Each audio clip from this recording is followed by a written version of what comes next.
Officer Bennett had done this dozens of times before. A solitary black woman on a deserted highway. No witnesses, no backup for her. Just him and the power he carried. He knew the routine well. She'd resist, maybe claim she understood her rights, but eventually she'd give in. They always did. Except Colonel Lauren Hayes wasn't like the rest. To him, she was just another civilian. He didn't see the United States Army officer trained to command, to battle, to triumph. He couldn't fathom the discipline, the resilience, the iron will shaped by combat zones and critical missions. He didn't realize that every command he issued, every effort to dominate, was dragging him closer to his own ruin. And when he overstepped, grasping for control he never truly possessed, he didn't just choose the wrong person, he ignited a conflict that would unravel everything he stood for. The late afternoon sun painted golden lines across the quiet highway as Colonel Lauren Hayes steered her SUV toward home. The steady hum of tires on asphalt calmed her after a long day at a military event honoring veterans. She wore civilian attire, a charcoal blazer over a sharp white shirt, tailored pants, her uniform folded neatly in a bag on the passenger seat, its medals and rank markers stowed away.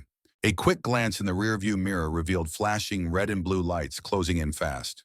Her brow creased. She hadn't sped, hadn't veered, hadn't broken any rule. Yet as she checked again, the patrol car stayed behind, signaling her to stop. Lauren sighed, easing onto the shoulder. Years of training told her to stay composed, to handle this with precision and restraint. Still, something tugged at her instincts. There was no cause for this stop. She felt it. The officer approached, his boots grinding against the gravel. Broad-shouldered, rigid in stance, his badge caught the fading light. When he reached her window, she saw it in his eyes. Not inquiry, not duty, but a faint arrogance she'd faced too often. "License and registration," he snapped, his voice curt.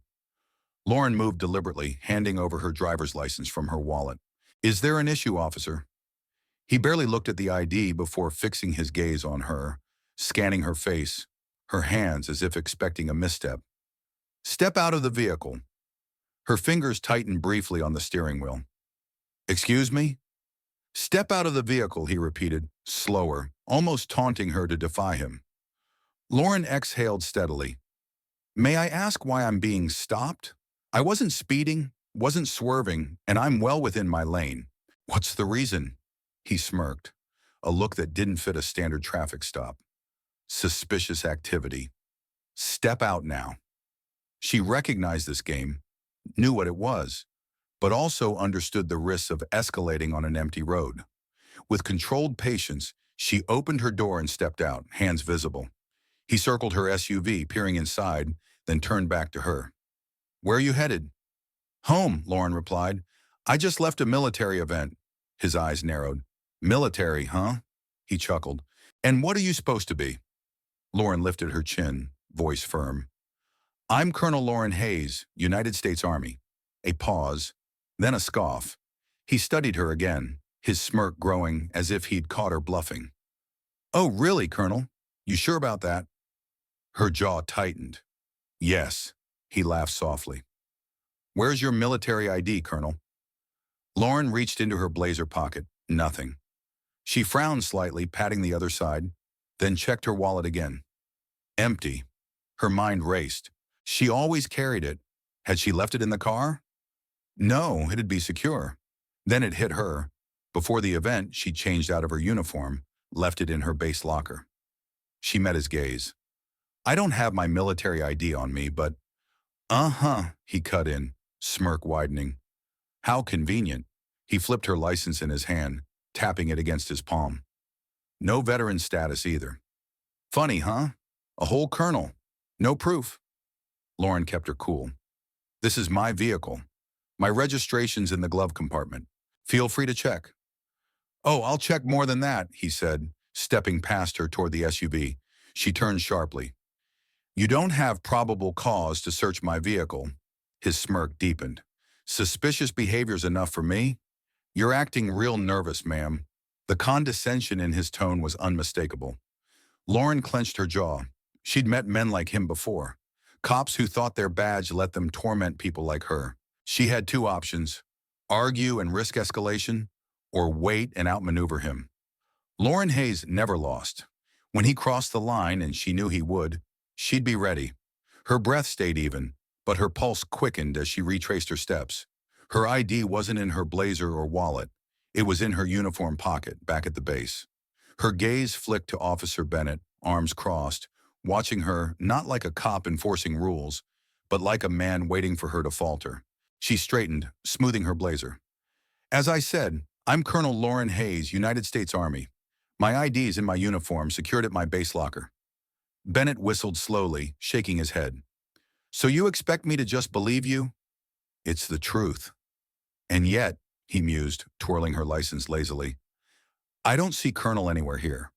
No veteran status, no rank, nothing to say you ever served." He clicked his tongue. "You'd think a real soldier'd make sure people knew." Lauren didn't bite. She'd faced men like him, officers who saw her skin, her face, and decided she didn't fit. This wasn't about her rank. It was about power. "Your department has a database," she said calmly. "Run my name. You'll see my record." Bennett chuckled low. "Oh, I could, but I don't feel like it. I prefer the old school way." His smile sharpened. "Step out of the car."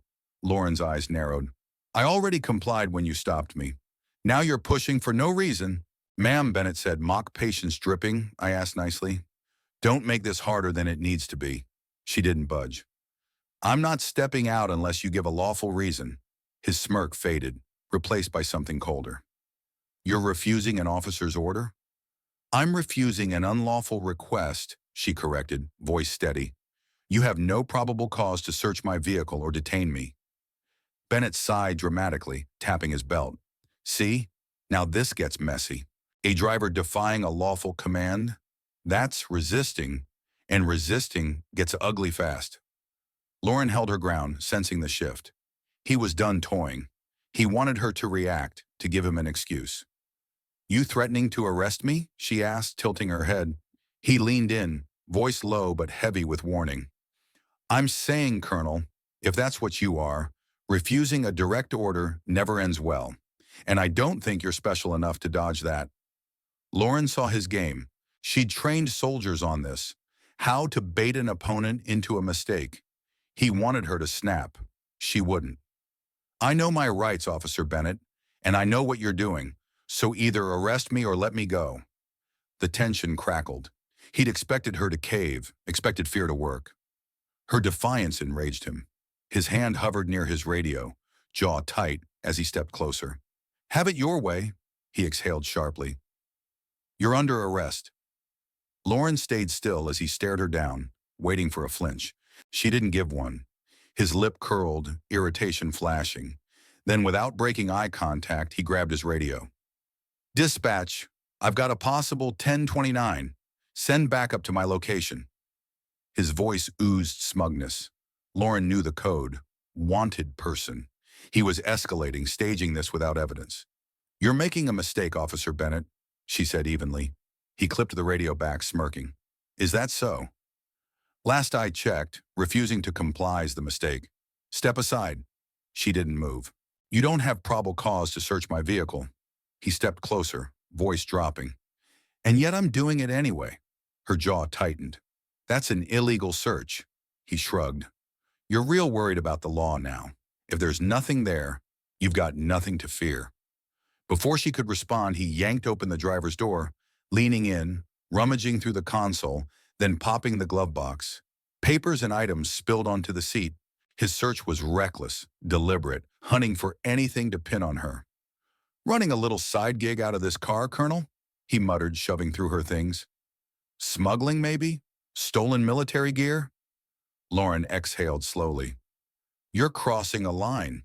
He barely glanced back. "Lady, I don't see a line." He moved to the passenger side, tearing into compartments, flipping her purse, scattering its contents. Lauren stayed calm, slipping her hand into her pocket, fingers brushing her phone. She knew who to call. Turning slightly, shielding her move, she scrolled, pressed call, and lifted it to her ear. "This is Colonel Hayes," she said smoothly. "I need a favor." "Now." Bennett was too busy trashing her belongings to notice the shift. His frustration mounted with every empty search. He'd expected something, anything, to prove she wasn't what she claimed, but the deeper he dug, the less he found. Slamming the passenger door, he turned with a sneer. "Where is it?" Lauren blinked. "Where's what?" He gestured at the mess. "Whatever you're hiding, fake IDs, stolen goods, drugs." He stopped, hearing his own absurdity. She didn't speak, her silence fueling his rage. "You think this is funny?" He stepped closer, voice sharp. "Think I'll just let this go because you're calm?" Lauren lifted her chin. "Are you finished?" He scoffed, shaking his head. "Oh, we're just starting." He grabbed his radio again, pressing hard. "Dispatch, I need K9 for a full vehicle sweep. Possible narcotics or smuggled goods." Then it crackled. "Unit 13, hold all action. Urgent call from command. Patch in now." Bennett frowned. Command? He hadn't called higher-ups. Stepping away, he switched frequencies. "This is Officer Bennett. Go ahead." A pause, then a voice, crisp, furious. "Officer Bennett, this is Captain Sullivan. What the hell are you doing?" Bennett stiffened. "Captain from HQ." His mouth opened, but nothing came. "Are you deaf?" Sullivan snapped. "You're unlawfully detaining Colonel Lauren Hayes, a decorated U.S. Army officer. Cease your actions, stand down, and escort her to the station for a formal apology. Now." Bennett swallowed, fingers twitching on the radio. "Sir, You what?" "You ignored protocol, illegally searched her vehicle, harassed a senior officer like some rookie on a power trip." Lauren stood calm, unshaken. Bennett's gaze darted to her, blood boiling. How did they know? The radio crackled again. "You're wasting time, Bennett. Drive her to the station and report to my office the second you arrive. Pray I don't take your badge today." The line died. Bennett froze, humiliation burning through him. Lauren stepped forward, voice steady. "Are you finished?" His jaw ached from clenching. He had no choice. Wordlessly, he stomped to his patrol car and yanked the door open. "Get in," he ground out, avoiding her eyes. Lauren exhaled, calmly gathering her scattered belongings, restoring order to her SUV, then walked to the patrol car with measured steps. She slid into the back, not as a suspect, but as the one in charge. Bennett slammed his door, white-knuckling the wheel, tires screeching as they peeled off. Lauren settled in, gaze forward. "Drive safe, officer." He gritted his teeth, tasting blood. The ride was silent, the engines hummed thick with tension. At the station, Bennett barely parked before storming out, movement stiff with rage. Lauren followed at her own pace. Inside, the precinct buzzed. Officers glanced over, some whispering, others avoiding Bennett. The desk sergeant pressed the intercom without looking up. "She's here." Bennett's shoulders tensed. He knew what was coming. Seconds later, Chief Gordon Pierce emerged, a graying man with a hard jaw and a no-nonsense glare. He sized up the scene fast. Lauren stood tall, Bennett rigid beside her, his face dark. "Colonel Hayes," Pierce greeted, voice clipped but respectful. He turned to Bennett. "My office." "Now." Bennett hesitated just long enough for Pierce's brow to twitch, then marched past Lauren. She followed unhurried. Inside, Pierce shut the door with a sharp click. The air thickened. Bennett stood stiff, fists twitching. Lauren sat, legs crossed, composed. Pierce glared at Bennett. "What made you think detaining a U.S. Army colonel was smart?" Bennett's jaw tightened. "Sir," she refused to comply. "No ID, no veteran status on her license. How was I supposed to know she wasn't lying?" Pierce's stare hardened. "You'd know if you'd run her name, followed protocol. Instead, you harass someone who outranks you in every way." Bennett didn't move, rage simmering. "Sir." "Save it," Pierce cut in, leaning forward. "Do you know the mess I'm fixing? The Pentagon called me. You've shamed this department." Bennett's fist balled. Lauren watched silently, letting Pierce dismantle him. The chief sighed, turning to her. "Colonel Hayes, I apologize for this department's failure. This shouldn't have happened." She nodded firm. "I expect procedural changes to prevent it again, Chief." Pierce nodded back. "Understood." Then he faced Bennett. Apologize. Now. Bennett froze, nostrils flaring, but he had no choice. I apologize, he muttered, voice tight. Lauren tilted her head. For what? His jaw twitched. He hated this. I apologize, Colonel, for the inconvenience. Pierce's voice sliced through. Try again. Bennett swallowed hard. I apologize for my actions today. I was wrong. It won't happen again. The words burned coming out. Lauren studied him. The apology was hollow, but she didn't need sincerity. She'd already won. Pierce exhaled sharply. Effective immediately, Officer Bennett. You're suspended pending review. You're lucky I don't have your badge tonight. Bennett flinched, humiliation sinking deep. Lauren stood, smoothing her blazer. I appreciate your cooperation, Chief. She glanced at Bennett, watching him squirm. You set me up, he muttered. She raised a brow. I didn't have to. His rage flared, but Pierce snapped. Not another word, Bennett. Shut it. His mouth closed, eyes burning. This wasn't over for him. Lauren knew that. Men like him didn't let go. The next morning, Lauren slid into her SUV, adjusting the mirror, taking in the quiet road ahead. The air was crisp, the sun just rising, casting long shadows over the highway. She wasn't tense, but she wasn't at ease either. Years in the military had taught her one truth. Men like Bennett didn't take humiliation lightly. Some accepted failure, learned, moved on. Others, like him, let it fester, feeding on anger and resentment. His loss of authority, control, the ability to intimidate, wouldn't sit well. He'd try to reclaim it. She dismissed changing her route instantly. Avoiding him, altering her life for a man who'd already failed to control her, was unthinkable. It'd give him power she refused to yield. She'd done nothing wrong and wouldn't act like she had. So she took her usual path, mind alert, movements natural. The highway stretched, quiet, mostly empty save for a stray truck or early driver. The tires hummed steadily, the horizon wide and open. She gripped the wheel lightly, breathing even, eyes scanning without seeming to search. Then she spotted it, a dark sedan in her rear view, sliding into her lane. It didn't alarm her instantly, but a quiet instinct stirred. It had been a few cars back earlier, blending in, but now it closed in with intent. She stayed calm, making no sudden moves, just watching. The sedan didn't tailgate, didn't pass, didn't adjust to traffic's flow. It followed, lingering. If it was a coincidence, it'd shift soon. It didn't. It crept closer. Her fingers flexed on the wheel, not from nerves but calculation. No normal driver held a blind spot this long, drifted this precisely without signaling. Then it surged, sharp, aggressive, closing the gap fast. Lauren felt it before it fully registered, her body bracing as instincts aligned with reality. This wasn't impatience or error, it was an attack.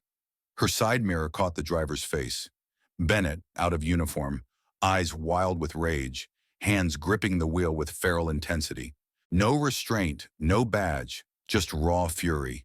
A man who'd lost everything and thought he could take it back by taking her down. Her pulse stayed steady, mind racing through options.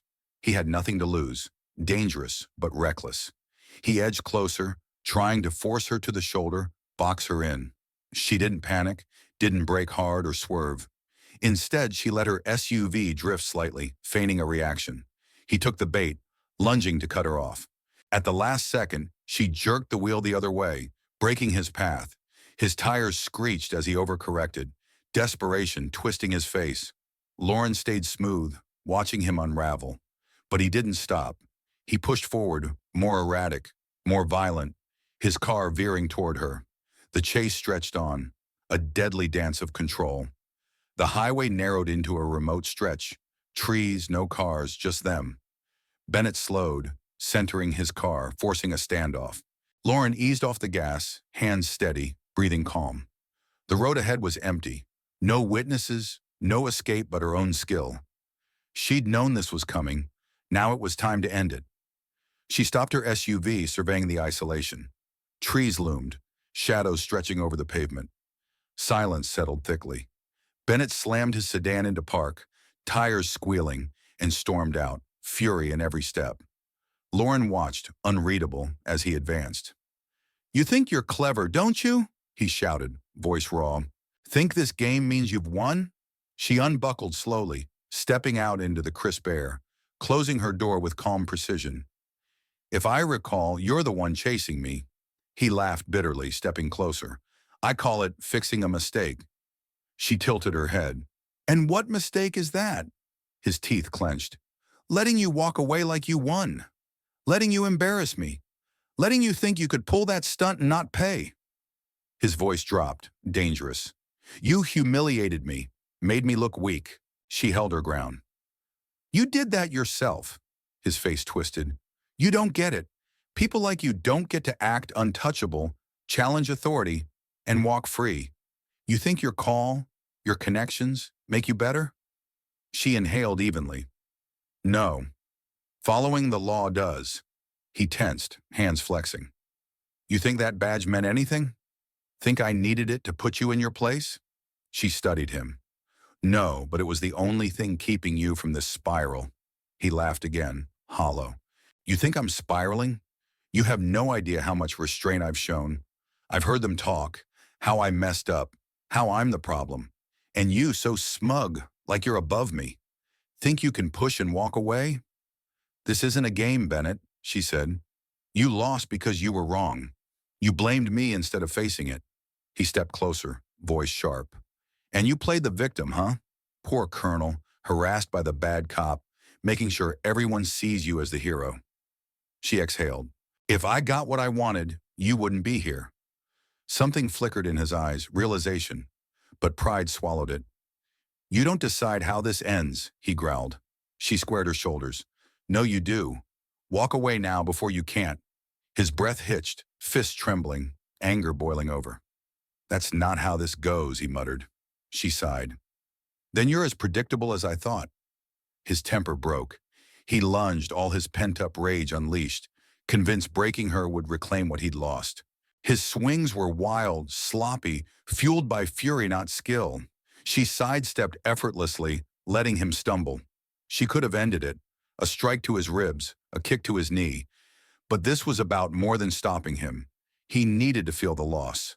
He swung again, wilder, aiming for her jaw. She ducked, snapping an elbow into his ribs.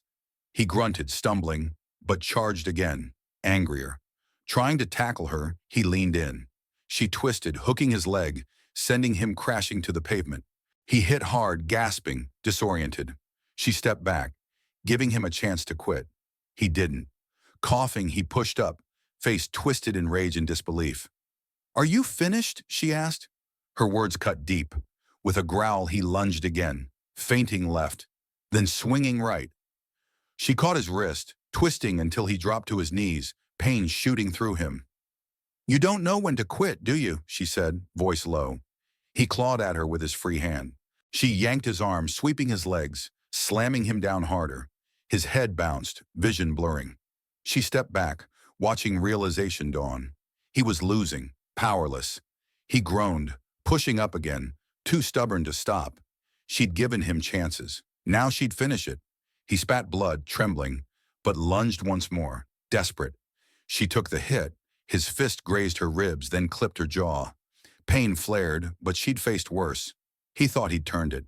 He was wrong. She sidestepped his next charge, locking her arm around his throat, pulling him into a chokehold.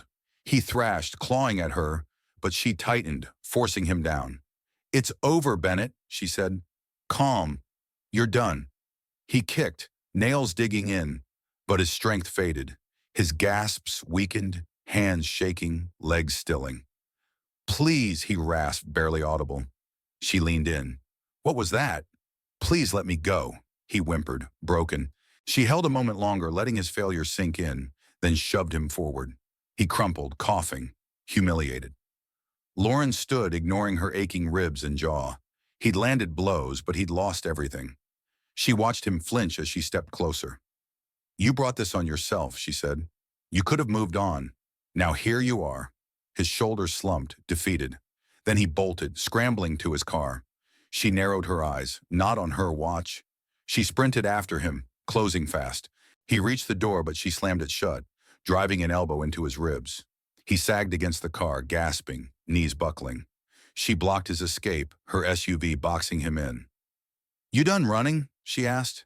He leaned on the car, silent, spent. "Did you think you'd get away?" His jaw clenched, defiance gone. "You could have taken your loss," she said. "But you don't let go, do you?" He had no answer. She sighed. "Don't." He lunged one last time, desperate. She sidestepped, twisting his arm, slamming him face first onto the hood. "You lost, Bennett," she said. "This is over." He cursed, pinned. Fight gone. She held him, ensuring he knew he'd run out of moves, then let go. He slumped, forehead on the hood, broken. "You should have known better," she said. "Men like you think power's yours to abuse. It ends today." He didn't respond, just lay there, crushed. She pulled out her phone, dialing calmly. "This is Colonel Hayes. I need officers dispatched now. I'm reporting an assault and attempted vehicular homicide.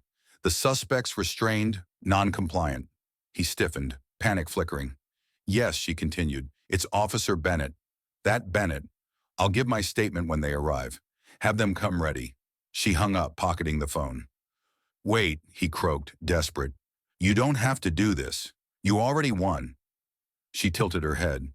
"And what happens next?" He froze, speechless. "You attacked me, tried to kill me. You escalated until this was the only end. Now you face it." He shook his head, breaths ragged. "You don't—" "No," she cut in. "You don't beg now." Sirens wailed in the distance, growing louder. His jaw tightened, resistance fading as patrol cars rolled in, lights flashing. Officers stepped out fast, assessing.